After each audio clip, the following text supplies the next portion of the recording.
I'm a good photographer, not a good speaker, but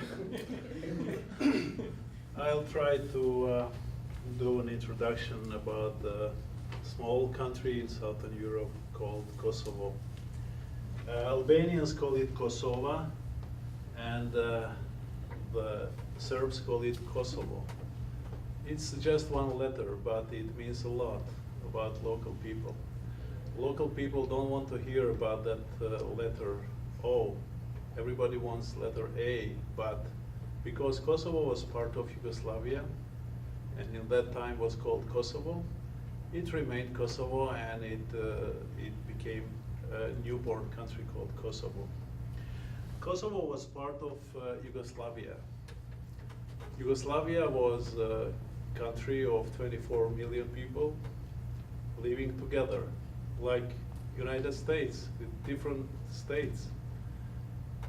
And Kosovo was one part of one of 8 parts of Yugoslavia. In 1990, Kosovo, Yugoslavia started falling apart. First was Slovenia, the country who separated from Yugoslavia and became an independent.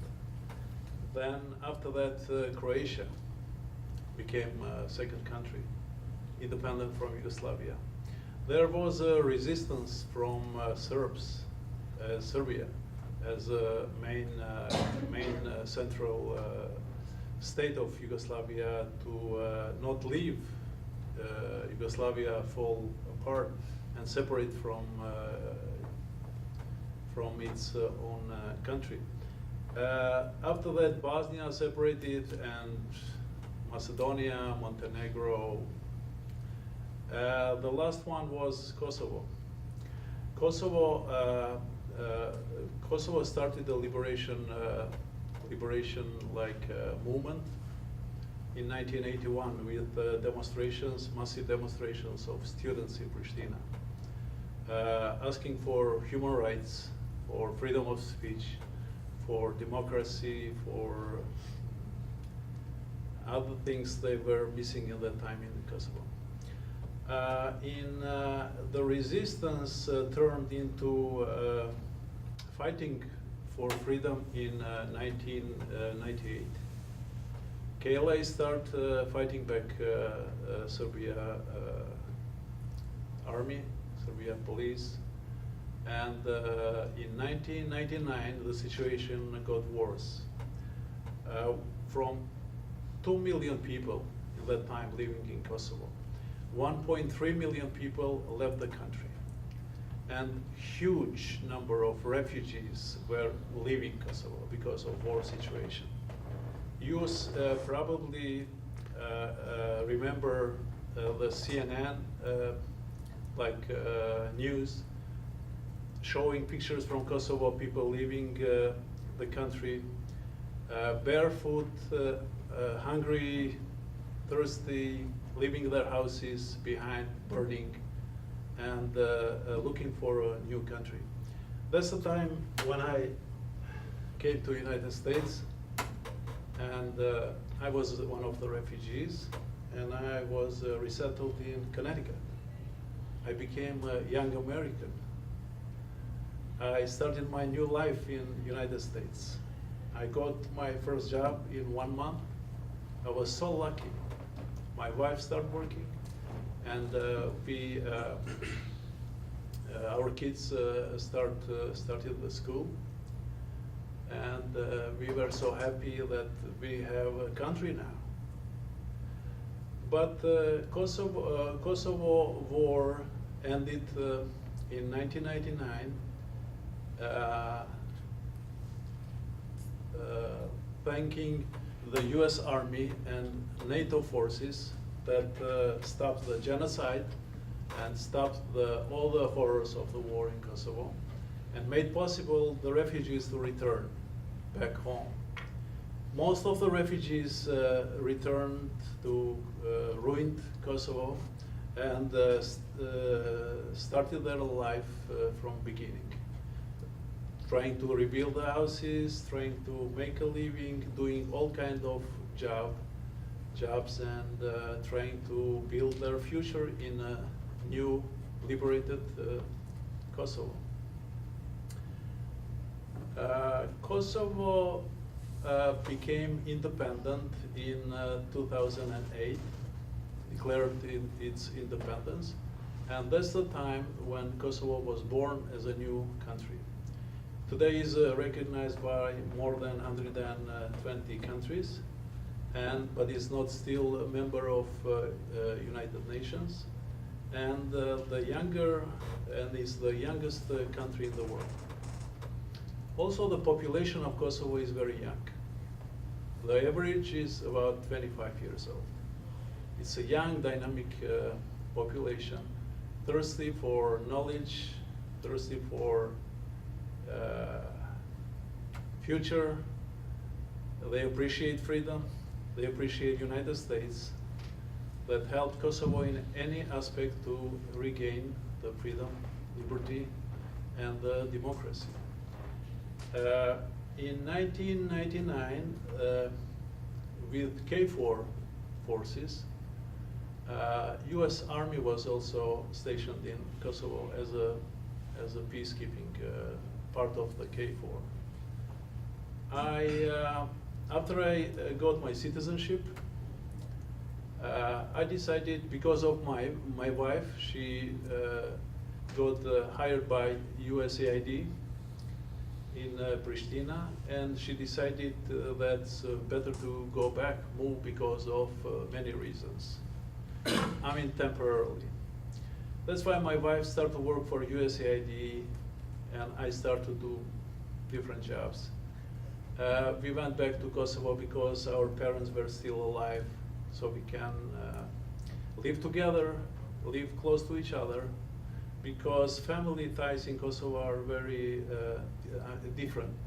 It's still that traditional family with a lot of kids and a lot of family members, seeing each other every day, not maybe every day, but a few times a week. And there are many reasons that we went back to Kosovo. After a while, my wife started to work as an interpreter in Camp Bondsteel for the U.S. Army. After that, I started to work as an interpreter in Camp Bondsteel for the U.S. Army as a contractor. And that was the most, the most interesting job in my life. Because beside earning my paycheck, I was feeling happy. I was feeling worthy, because I was giving something to the army that liberated my country. I was giving something back. And in Kosovo, with KFOR rotation 21, I started to work for Colonel Hagy. And we spent 9 months together during his rotation. And we spent a lot of traveling around, a lot of different kind of experiences, and I'm glad for that we are together today. We will do a speech about Kosovo and U.S. Army presence and NATO presence in Kosovo. This is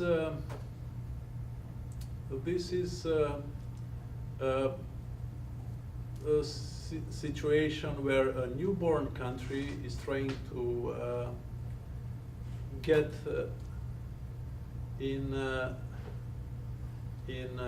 European Union, trying to get into NATO. The moment when institutions of Kosovo are establishing, when they don't have so much experience, but everybody is trying to do the best so they can contribute to a newborn country. And it's like the time when America was built. I'm living the time in Kosovo, the time of opportunity, like the time America was built in time of big,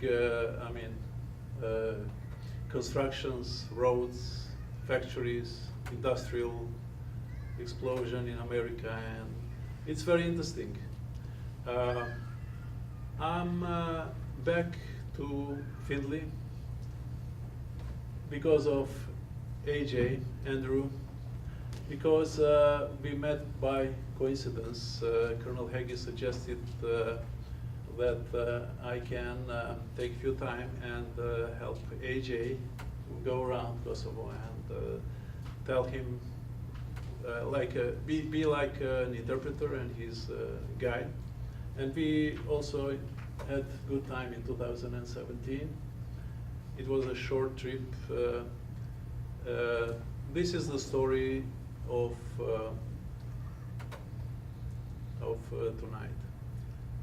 If you have any questions, I can answer about Kosovo. Any details? Kosovo is a small country of 2 million people.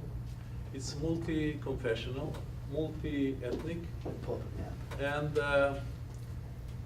it's in neighborhood with Albania, Serbia, Montenegro, and Macedonia.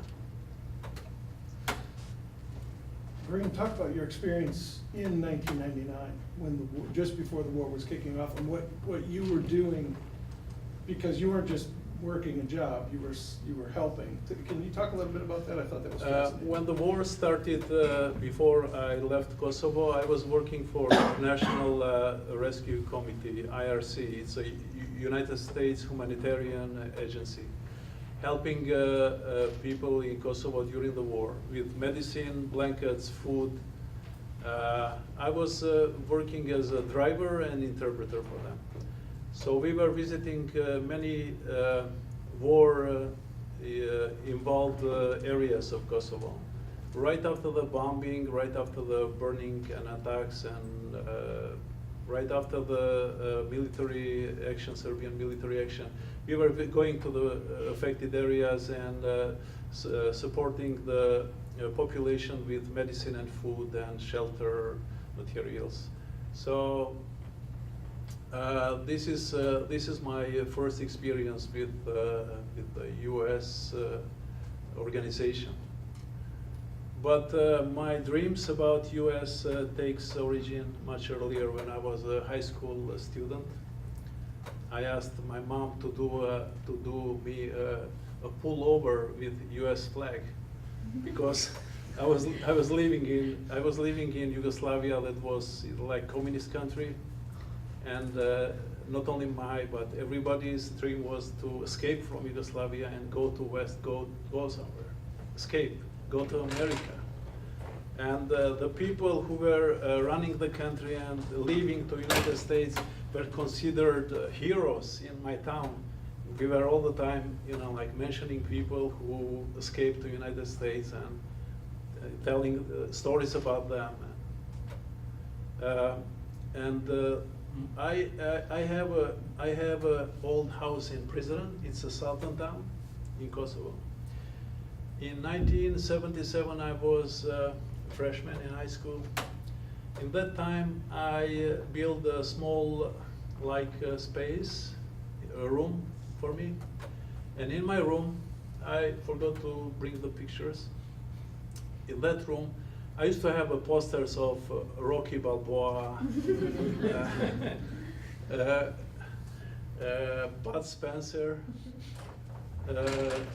John Travolta, and a custom-made design of a collage cut from the newspaper. I did a U.S. Army something logo and a poster and with U.S. flag and this and that. And few time ago I went back to that place, now abandoned, and I took pictures of that room. But unfortunately I didn't bring it. In 1977, it was my dream to work for the U.S. Army, and today I work for the U.S. Army. So there is something in human life that couldn't be explained. I don't know. Is that hope, energy? I don't know what. It's something I cannot tell. But the situation got worse with that organization, and in one moment they said, Burim, it's getting bad because the Serbian army, police offensive was very hard, and they were burning houses all over Kosovo, and killing people, trying to make people leave Kosovo. And the organization said, Burim, we have to leave. We cannot stay anymore and help people. Our life is in danger. And they said, you better take your family and go away. It's not good. In that time, I took my family, my wife and 2 kids, and we left to Macedonia. It's a neighboring country. We spent there in Macedonia about 2.5 months, and I like to work. I got a new job right away in Macedonia. I started to work for OSCE. It's Organization for Security and Cooperation in Europe. Also working as a humanitarian, helping people.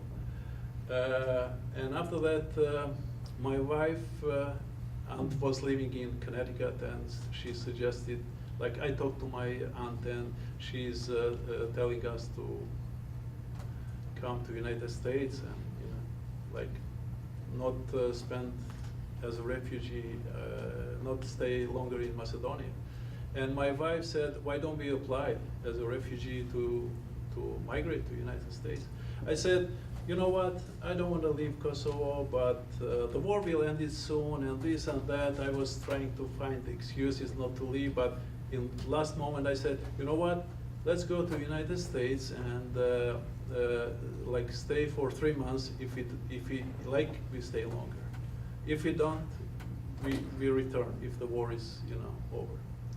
Then we actually, because I didn't want to leave, because my mom was living in prison and she was old, and our family, her parents were living there, and we have these family ties. It's difficult to leave.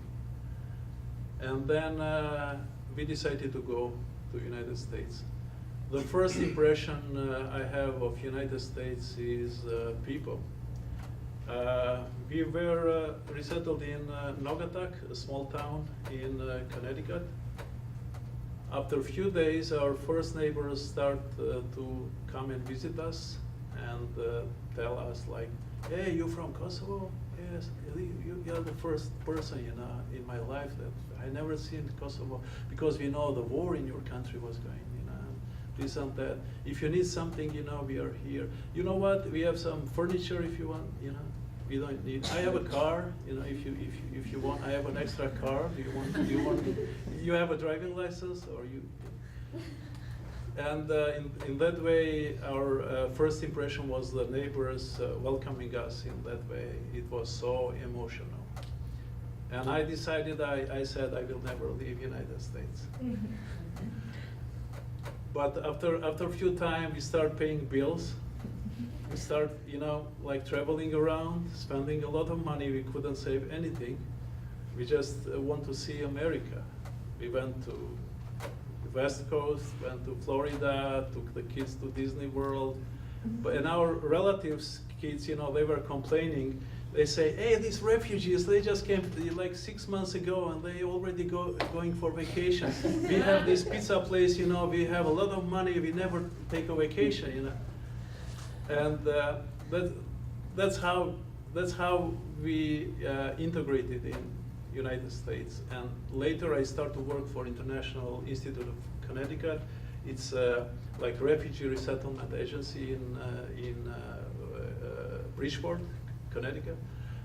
I start to help new refugees to resettle, adjust, like ESL classes, find the job for the new immigrants, helping to take pictures of the new citizenship ceremonies, doing all kind of like family visits for the newcomers, new immigrants from all over. Because I speak a few languages, I got the job right away, and I was hired from the institute. And I worked at that institute with all of my heart. I mean, because I was a refugee, and this was a chance to help other refugees now. It's like you go through something, and then you know exactly what someone else is going through. This is, I can talk, you know, maybe, I don't know. I didn't know that I can talk so much. I was thinking maybe show you some pictures, but you have any questions? Yeah. When you were in the U.S. Army, what did you find the most rewarding about it? The most rewarding is the United States mentality. It's honest. It's hardworking. I learned two things in United States and working with U.S. Army. Never promise if you cannot keep your word, and that's one thing. And the other thing, well, there are many things. So it's a good experience. They are all good, educated people. Helping other countries to gain democracy, helping other countries to develop. You cannot imagine how many millions U.S. Army is spending in Kosovo. One town that's very near to Camp Bondsteel became totally different from other towns because of U.S. Army presence. There were like 5,000 people, local people working in Camp Bondsteel in the time when U.S. Army presence was bigger operation. Can you imagine 5,000 people keeping their families alive with money they earn from the U.S. Army? And then when other operations started, U.S. Army hired some people from Kosovo to help in different contracting jobs. Now there are a few thousand Kosovars working for the U.S. Army abroad as a contractors. It's a big income for a country. Besides that, there are two heroes, U.S. presidents, not only in the United States, but in Kosovo.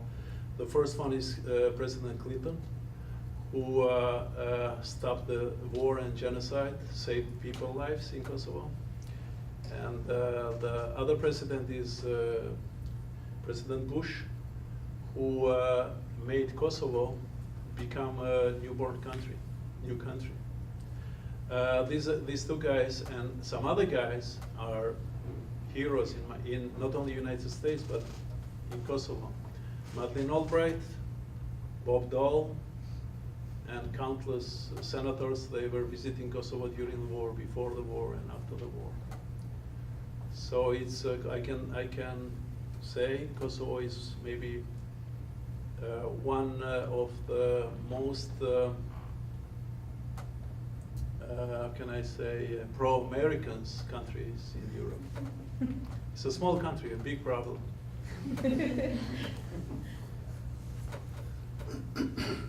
Well, why did all the different areas, Kosovo and Montenegro and Macedonia, why did they all want to be separate countries? Because they are different historical, different origin. For example, Kosovo is Albanian, mostly, 90%. And they take origin from Illyrians, so they speak Albanian and they have different history. Montenegro is a different nation. They have similar language with other countries of former Yugoslavia, but Slovenia was totally different. The reason Slovenia wanted to separate is the development of the country. Slovenia is the most developed republic of former Yugoslavia. They were thinking like, why we have to work and pay for this southern, poor people, part of Yugoslavia. That's why they separated, and now they are very, their standard is like typical European countries' standard. Or Croatian are different. Differences are in historical, language, tradition, origin, confessional, like Croatians are Catholics, Serbs are Orthodox, Bosnian are Muslim, Kosovo is multi-confessional, like 70% Muslim, 20% Catholic. The fall of Yugoslavia passed after the economic crisis, after Tito's death. Tito was a guy who was like keeping Yugoslavia alive, getting help from West and East. It was a neutral country, communist country, was not member of East Bloc, not member of West Bloc, getting money from every side, getting free oil from Arab countries. But after Tito's death, Yugoslavia started falling apart because of debts.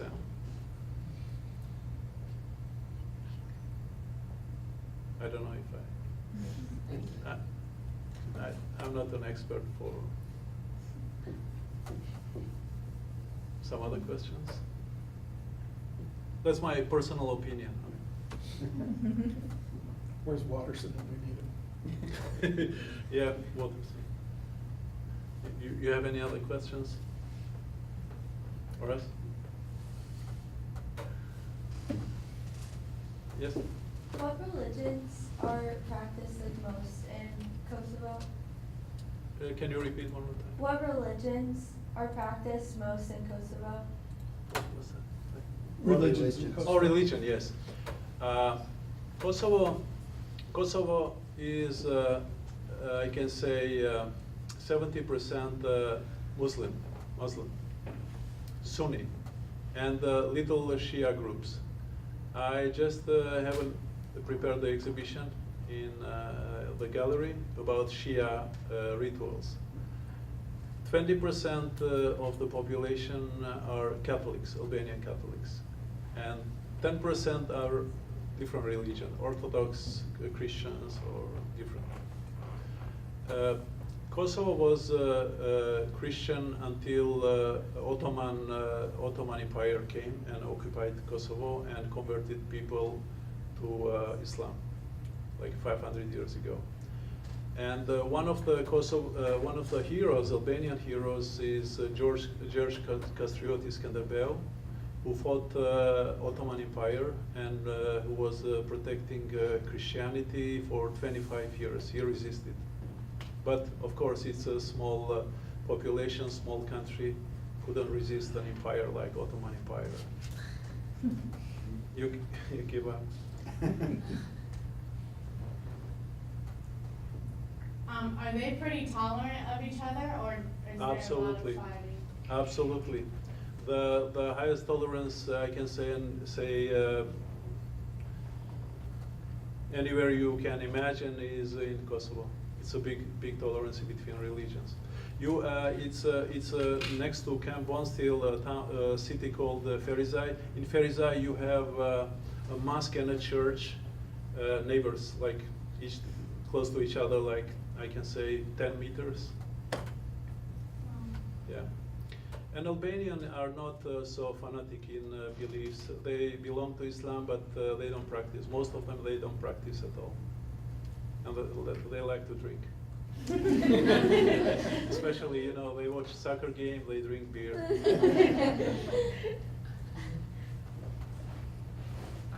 Are the Catholics more moderate too?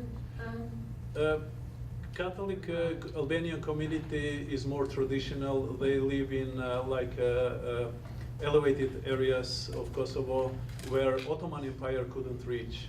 They kept their religion since the time of Skanderbeg 500 years ago, 600 years ago. That's why they didn't convert it. They were living in elevated, like, rural areas. And they still keep that tradition of Highlanders. The law of Highlanders, you know, revenges, they all, I mean, most of them carry guns, and it's very interesting. Yes, ma'am? You mentioned that there's a high percentage of Albanians in Kosovo. Was there ever any thought of Kosovo becoming part of Albania? I mean, as opposed to its own separate country? I mean, how did that work out? Yes, there are people, they want to join Albania, become like ethnic Albania. Join with Albania, it's an idea of some intellectuals, some people, but I think most of people, they want independent Kosovo, because Kosovo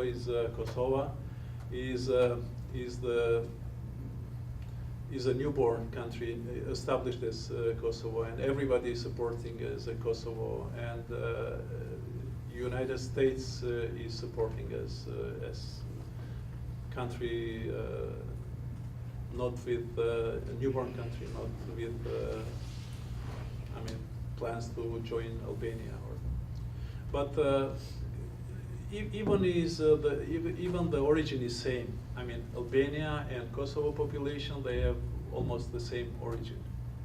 They take part of different Illyrian tribes. Kosovo take part of Dardanian tribes, and Albania take part of other Illyrian tribes. So it's a little difference. The language is almost same.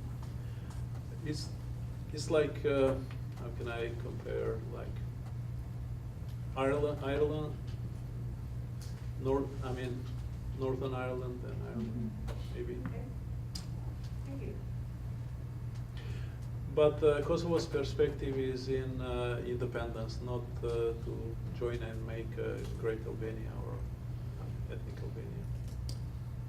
There's some political complexity there too, though, right? It's a lot like the Kurds, where the Albanians cut across several different countries: Macedonia, Serbia, Kosovo, Albania. So, as you can imagine, just like with the issue with the Kurds, none of those other countries want to give up land, you know, Right. to create a greater Albania. Is that accurate? Yes, exactly. Yes, I mean, Albanian population is spread to other countries, neighbor countries as well.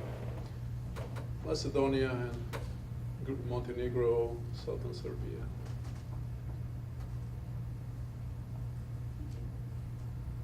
The time of ethnic countries is gone long time ago, like forming of European ethnic, countries. Now is the time of cooperation, globalization, building of bridges, becoming a member of European Union, NATO. That's the perspective Kosovo is going to. I mean, Kosovo aspirations are to become a NATO member and a member of European Union. But they would rather be one more star in American flag, but that's what people say. Very often I hear, you would like to be one more, like star in US flag, but maybe it's not possible. They don't know the question. Maybe it's not possible, maybe yes.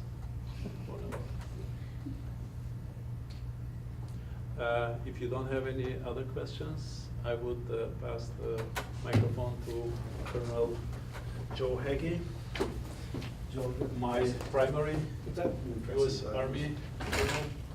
Thank you. Unfortunately for you guys, I am neither good at photography nor speaking, so, but I'll try to make it quick. Look, thank you very much for having me.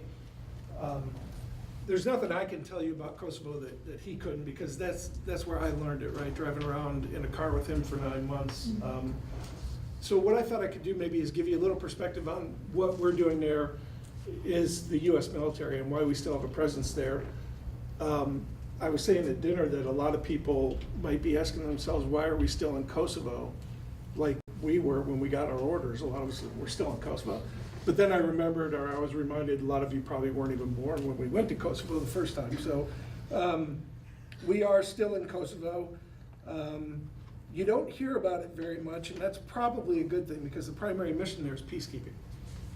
So if you're not hearing about Kosovo, it means we're keeping the peace, right? But we're still in Germany and Japan, and that was 1945, so maybe we shouldn't be all that surprised. The primary mission of the, I'll refer to KFOR, which is Kosovo Forces, is to provide a safe and secure environment and freedom of movement for the government and the people. And we call it SACE and FOM, so you might hear me refer to it that way. Very specifically, the mission is, and I'm quoting, that's what I'm reading, support and coordinate international humanitarian effort and civil presence. So there are a lot of international organizations working throughout Kosovo. Most of them from Europe, as you would imagine, right? But these international organizations, a lot like what Burim was doing back in the late 90s, nowadays it's more helping the government get on their feet. So helping them with building their courts, building their police, their border patrol, all the things that we take for granted because we've always known them to be, right? They had to start from scratch. The second is to support the development of a stable, democratic, multi-ethnic, and peaceful Kosovo. And that's both internally and externally. Burim mentioned that it's 70% Albanian, but there's also still a large Serbian population. So there's some internal strife within the country. It's not extremely violent, but there is rioting from time to time and emotions run high. And I would submit that the external threat is pretty negligible at this point. Obviously, there was a war in 1999, so there was a time when it wasn't like that, but I would say the external threat is pretty minimal. Then the third is to support the development of the Kosovo security forces.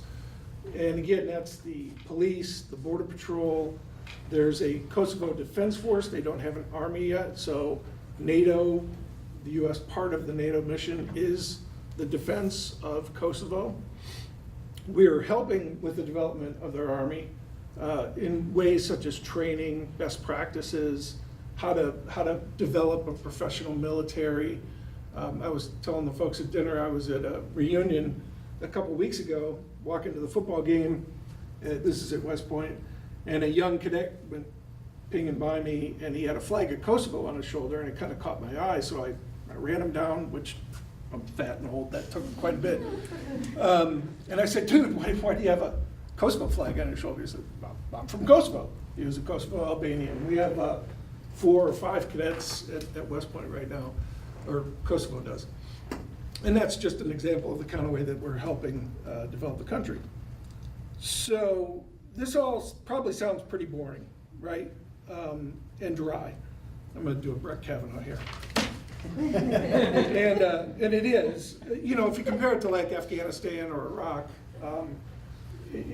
it's a nice break, let me put it that way.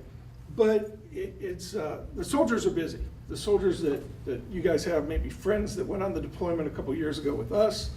The days are long, 6-day work weeks. The hours are long. And of course, being away from your family is always difficult for 10, 12 months. But it's a good mission for a soldier. There's active patrolling along the border, so if you're a soldier and you like to do soldier stuff, you're patrolling up and down the border, dismounted through some pretty mountainous terrain. It affords a lot of time for training. A lot of times when you're back here in the United States, you get caught up with a lot of bureaucratic paperwork kind of stuff. When you're deployed, you can focus on training. And it provides an opportunity for soldiers, like myself, like Mr. Talon, to meet incredible people from a part of the world that you probably normally wouldn't go, right? People like Burim. In fact, I have to tell the story. So Burim and I spent a lot of time riding around together. And I was constantly asking him questions just because I was interested in the country and the culture and the background. And so we're sitting there at lunch one day, and I asked Burim, who's a famous Albanian American? I don't know of any Albanian Americans. So of course the first thing he says is John Belushi. And then the second, you guys don't know who John Belushi is, do you? Okay. I thought that would get a lot. but it is the first thing he said. And the second thing, Jim Belushi, of course. And then some congressman from New York. But anyway, while we're talking, my intelligence officer's tapping away on her phone, and I figured she was face texting, timing, whatever. But she looks up and goes, holy cow, Burim is on here. She had Googled famous Albanian Americans, and Burim's name came up. So, great guy. If you ever go to Kosovo, look him up. He knows where to go. Okay, so my role, Joint Implementation Commission. The NATO is in Kosovo, and the U.S. Army obviously is a part of NATO, under the authority of UN Security Council Resolution 1244. And in that Security Council resolution, which is also known as the Kumanovo Agreement, it dictates that NATO and Serbia, or what was then former Yugoslavian Army, get together at certain intervals. And the reason for that is just to keep the lines of communication open. Let's make sure we're not shooting at each other. Let's make sure when you're doing patrols, we're doing patrols, everybody stay safe, right? So that was my job, was the NATO side of that, right? And I would meet with my Serbian counterpart. Probably when that first started back in 1999 after the agreement, I would imagine things were pretty tense. We had just been shooting at each other, and people were not very happy. It's today, when I was there last year, it's pretty collegial, it's pretty friendly, can get a little tense, but we actually work with the Serbs for when it's in our mutual interest. So things like criminal activity across the border, or radical extremist elements, things like that you can imagine. Now, I'm sure I drove him crazy, and I can guarantee you he drove me crazy, but for the most part, we got along pretty good. So that's sort of the basics of why we're there, what's going on, and the who, what, when, where, why. But I wanted to take a step back because it's not just about how we got there and what we're doing now, and I think it's important to point this out. So historically, this region, Southern Europe, the Balkans, has been contested, dating back centuries. From the Ottoman Empire that Burim discussed, to the Austro-Hungarians, to the Germans, everybody's been trying to have influence in this area. And it's important to understand that continues today. There are regional superpowers that would like to influence the Balkans and prevent or subvert their membership in organizations such as the EU or NATO or OSCE, and this would be very detrimental, not just to us internationally from a relations standpoint, but obviously for the people that live in this region, Kosovo, Serbia, Montenegro. So while our primary mission in Kosovo right now is peacekeeping and the other things that I rattled off, in the sense that that there's threats, from dominant neighbors, and that may be fading. The threat of influence from dominant regional players is very real, and our presence, NATO, the U.S. supporting NATO, is a major deterrent to that, and that's really important. You need to think about that real hard.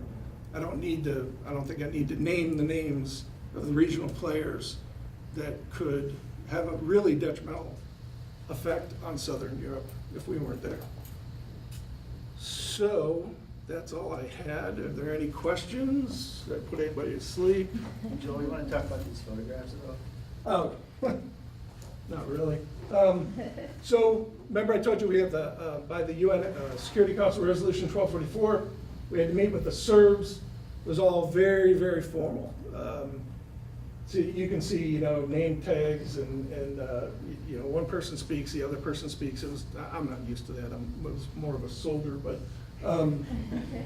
yeah. So just a picture of everybody's there. The other thing I'll point out is, obviously on the right side is the U.S., on the left side is the Serbs, but the gentleman with the beard toward the back there, he was with EULUX, which is a organization that's training and supporting the Kosovo police. Just a sign, because the border is only marked with these signs, or I should say boundary. The Serbs get very upset if you say border. The boundary is marked with these signs, but that's it. And it would be very easy to take a step across the boundary, and that would be a big, huge problem if you did, or at least if you were caught, because I'm sure I'm standing on the wrong side of that at some point. Oh, tour guide. Burim knows the best restaurants. I swear. I'm not going to take anything away from his photography. I wouldn't know the difference. And the guy speaks like 42 languages, and he's a hell of a human being. But this dude knows what restaurants to go to. We ate well.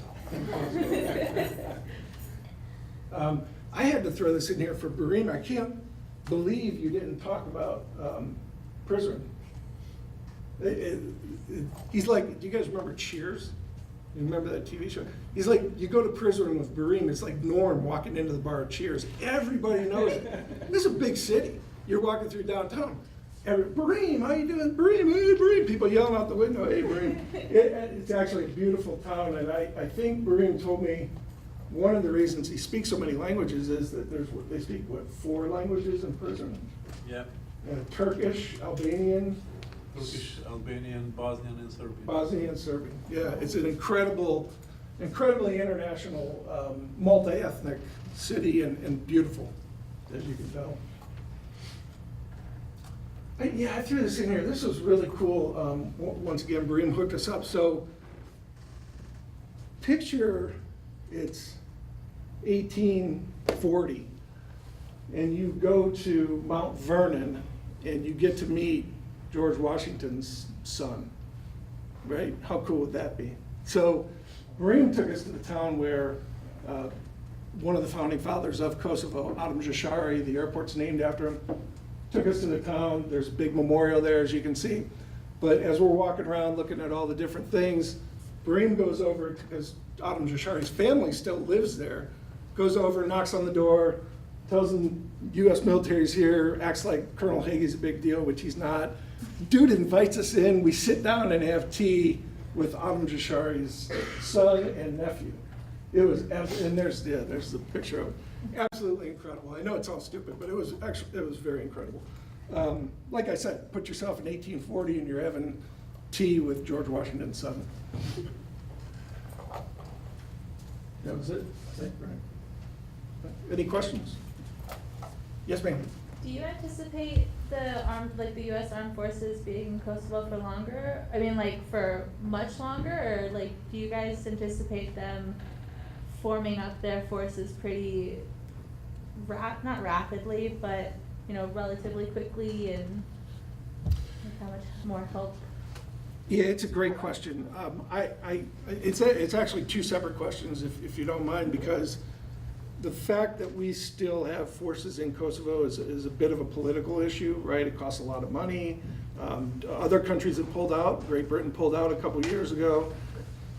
There's 28 nations there, so you ask yourself, does the U.S. really have to be stuff like that, right? So politics may, and I don't mean politics in a negative sense, just politics may get us to leave Kosovo prior to the KSF, or the Kosovo Defense Forces, standing up. With regard to when they'll be on their own, and I apologize, but this is sort of a dual answer too, because how fast could they become able to stand on their own is one question, and let's say 3 years, 4 years, I don't know. The other issue is, will the other nations in the neighborhood let them have an army? That's a big problem. Now, Kosovo used to be a province of Serbia. It would be like the Mexicans coming and taking Texas from us and making it an independent country, right? So Serbia doesn't want Kosovo to have an army. And I think you got a couple other neighbors that have an issue with it too. So it's a tough question.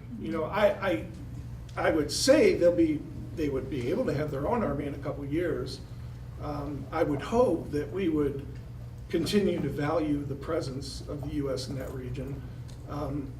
I would also submit that we were probably a little more on the bubble a couple years ago, before that major regional player that I was referring to earlier wasn't such a threat to us, but now that they're a little bit more of a threat, that may be a reason to stay for a little bit longer. It's a good question. Thank you. Yes, ma'am. Okay, so with like the photographs, can you just talk about that a little more? Like, I feel like you mentioned him being a photographer, but like, I haven't really heard much about it. About Burim? Like, yeah, with like the photographs. I mean, I could go on and on. I've been to the cubby that he was referencing with the American flag and stuff. I've seen that. It's incredible. I mean, it makes you have goosebumps, you know, that back in 1977, he couldn't wait to get back to the U.S. What else? So in his courtyard, he's got an automobile that he bought from a very, very famous actor. What's his name? Beckham Famio, very famous actor. Cannes Film Festival winner, blah, blah, blah, blah. This guy's incredible, man. There's not a story that you would believe. He was very famous in Yugoslavia and famous in Italy. Did some movies in Hollywood also. Yeah, so you mean driving around, Yeah, right, like, right. just So, stop and, like, I mean, like, I just, well, I should probably be careful, but he's not gonna tell anybody that I'm retired now, I don't care. So, you know, there's legitimate reasons to be out driving around, right? Checking on patrols, doing this. There's also a lot of reasons to be out there, like find a good restaurant or take me somewhere interesting like Janam Shashari's house. So we would do a lot of that, and we would call it recons, right? I mean, so we had a good time. And the amount of history in this little country is absolutely incredible from, and I'm sure it goes further back but from the Byzantines and the Ottomans. Constantine was born right there. There's all kinds of Ottoman, turbe, what are they called? Yeah. Mausoleums, where the Ottomans had battles in 600 years ago, and they would bury their commander there, and they built a mausoleum. It's a Sultan buried there. Yeah, Sultan, yep. So yeah, we would do a lot of that, you know, and I'm not ashamed of it, you know. We ate at good restaurants and we learned a lot, you know. The folks in the team learned a lot. So, did you ever go with us? To where? Anywhere? Yeah, I rode one, yeah. A couple places. Any other questions? Yes, sir. I'll throw one at you. No. I just got a comment. Go ahead. I was gonna ask you, sir, I know, symbolism was a big thing, when we were over there. Specifically, it seems like it was all over. There was little bits and pieces, but particularly the Mitrovica Bridge, was a big source of symbolism between the two ethnicities. And I found that interesting, and it's almost helped highlight Kosovo as a whole as just this interesting amalgamation of symbols, both the wall that they built north of the bridge, symbols in Prizren, like, and even something within language, like Kosovo being called Kosovo versus Kosova, signs being spray painted out. But Burim, this may be more of a question for you, but maybe you could speak a little bit to symbols or the bridge, or particularly the bridge at the Auschwitz Bridge in Mitrovica, as to how that might relate to symbols.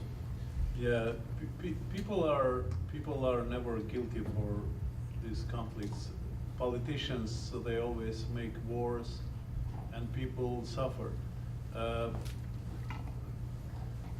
My next stop of the exhibition trans is Belgrade.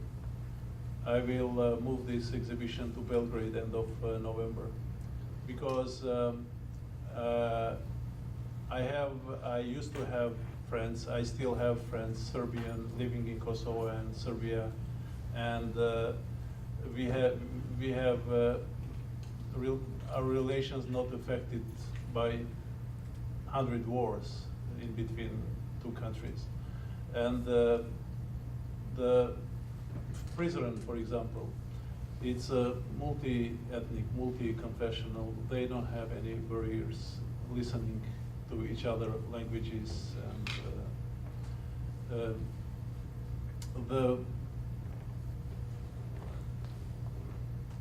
how can I say, during the war, people die. Of course, you cannot forget. You know, sometimes families, they lose family members. They cannot forgive. But time heals everything, and building bridges symbolically, it's very important between two nations affected in war. I don't know what to say. Good. That was good. Maybe more of a comment that I noticed anyways. This is just my observation.